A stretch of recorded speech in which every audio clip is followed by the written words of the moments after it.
स्वागत है आपका बी न्यूज़ नेशन में। मैं हूं आबिद हुसैन शेख। फार्मेसी एजुकेशन को बढ़ावा देने के लिए एक दिन की ट्रेनिंग आज बीजापुर में एसएसएम फार्मेसी कॉलेज और Karnataka state pharmacy council KSPC Bengaluru के सहयोग में बीएलडीई एसएसएम कॉलेज के सेमिनार हॉल में सुबह 9:30 पर कार्यक्रम का आयोजन किया गया, जिसमें राज्य सरकार ड्रग कंट्रोलर श्री अमरेश तुम्बगी मुख्य अतिथि रहे।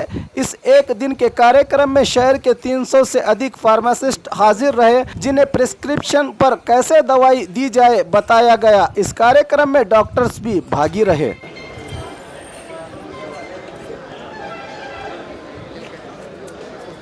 Every year we are working out the, in what way we have to give, what is the consideration to do.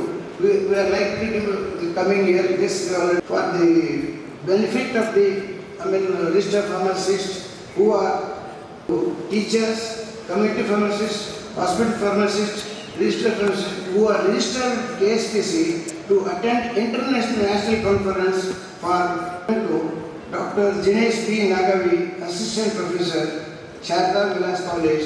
So much taking care of the registered pharmacists. I request to all the registered pharmacists, you can please go to website. Website is very clear so that you can take the advantage, you grow and show the public a pharmacist is not a retailer or not a trader, he is also a professionalist like. And I forgot to tell one thing. Whenever you register for this thing, when you register for the trust for your how to renew every year. And in this connection, I want to say one thing.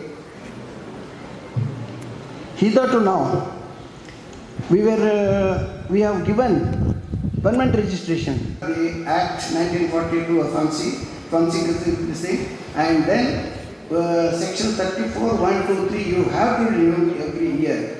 There are some problems there, and very few registered pharmacists left.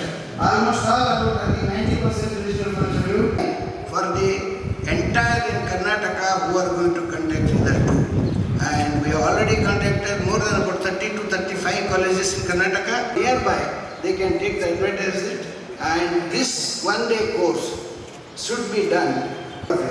Those who complete these two sessions, they are eligible to renew the 6th renewal. Please remember this.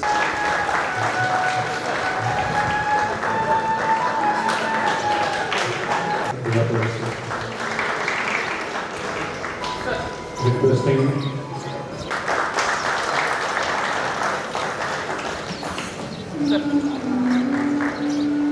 Pharmacy council of India के तरफ से हमारे BLD college of pharmacy में बीजापुर में हम ये programme कर रहे हैं। ये प्रोग्राम इसलिए कर रहे हैं कि जितने भी रजिस्टर्ड फार्मासिस्ट है इंडिया में और कर्नाटक में, वो सभी के लिए एक कंटिन्यूइंग प्रोग्राम बोल के एजुकेशन प्रोग्राम बोल के ये प्रोग्राम चल रहे हैं।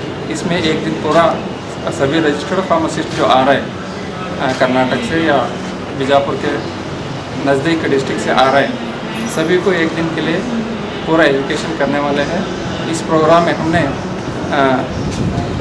दूर दूर से रिसोर्स पर्सन्स यानी कि जो प्रोग्राम में लेक्चर देने के लिए आए हुए हैं, वो लोग एक तो है अमेरिका में जो फार्मासिस्ट का काम है वो बताने वाले हैं, और दूसरे जो केली यूनिवर्सिटी का प्रोफेसर है वो भी इधर का जो फार्मासिस्ट का जो भी रिस्पॉन्सिबिलिटी है इसमें मेडिकल स्टोर में बैठ के क्या क्या करना है, कैसे पेशेंट को काउंसलिंग करना है, कैसे दवाई के बारे में यानी कि ड्रग्स के बारे में, मेडिसिन के बारे में क्या क्या इन्फॉर्मेशन देना है, और प्रिस्क्रिप्शन जब भी डॉक्टर से आता है कैसा उसको एनालाइज करना है, कैसे उसको दवाई देना है, ये सभी मुद्दों पर हम आज लेक्चर देने वाले हैं। इसमें तकरीबन 300 से ज़्यादा रजिस्टर्ड फार्मासिस्ट भाग ले रहे हैं, और हमारे ड्रगिस्ट एंड केमिस्ट एसोसिएशन के जो प्रेसिडेंट्स है वो भी आ रहे हैं, और हमारे कर्नाटक स्टेट फार्मेसी काउंसिल के तरफ से उसके प्रेसिडेंट और सभी उसका ऑफिसर इधर मौजूद है, और हमारे कॉलेज के गवर्निंग चेयरमैन जो DS मुडोडी साहब है वो भी इस प्रोग्राम में शामिल हो रहा है। मेरा नाम है doctor RV Kota, professor BLD college of pharmacy Bijapur.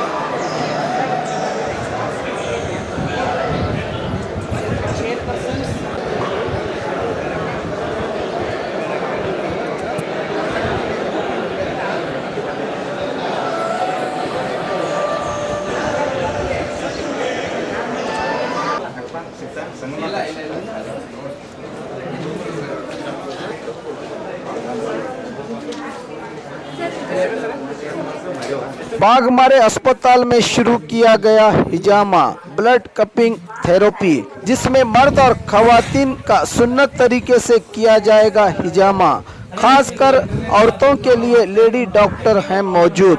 Bukhari की हदीस नंबर 5797, सबसे बेहतरीन दवा जिससे तुम इलाज करो वो हिजामा है। हुजूर सल्लल्लाहु अलैहि वसल्लम ने अपनी उम्मत को हिजामा से इलाज का हुक्म फरमाए हैं। तिरमिजी की हदीस।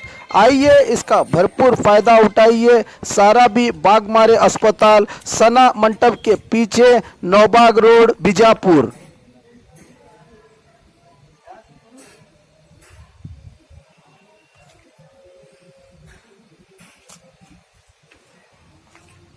और खबरों के लिए देखते रहिए बी न्यूज नेशन। न्यूज नेशन के लेटेस्ट न्यूज़ों को अपने मोबाइल में देखने के लिए यूट्यूब में बी न्यूज नेशन के चैनल के सब्सक्राइब आइकॉन को दबाएं और फिर बेल आइकॉन को दबाने पर आप लेटेस्ट न्यूज़ों को देख सकते हैं।